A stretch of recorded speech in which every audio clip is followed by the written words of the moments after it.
I must have seen 300 comments say, how are the Trump accounts paid by the taxpayers? How's it socials? It's paid for by Michael Dell and private donors. Did you read the thing? Did you even look before you left the comment? So here it is.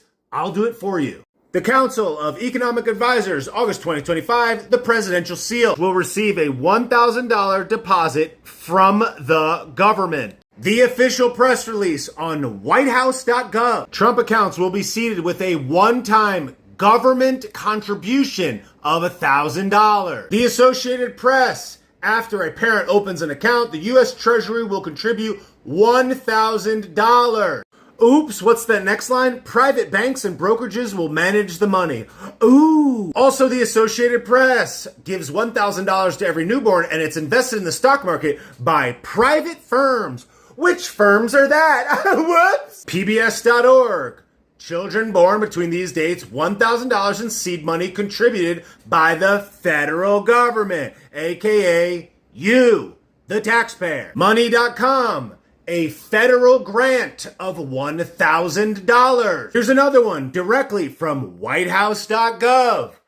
$1,000 deposit from the government. The documentation about these Trump accounts says that they will be invested in low-cost index funds. We don't know which ones yet. And that the expense fee, the cost to maintain that money, or the expense ratio, will be no more than 0.10%. Sounds pretty good. However, the Vanguard ETF, VOO, which mirrors the S&P 500, has an expense ratio or fee of 0.03. That's 70% less. And look, we're not talking about a lot of money, but it's still something. Here are the expense ratios for some of the largest S&P 500 index funds. 0.015, 0.02, 0.03, 0.03, 0.09. Every single one of them less than 0.1. This is just a small list of some of the companies that would be contained in these S&P index funds. Do you notice anything interesting about this list? This is just a part of it.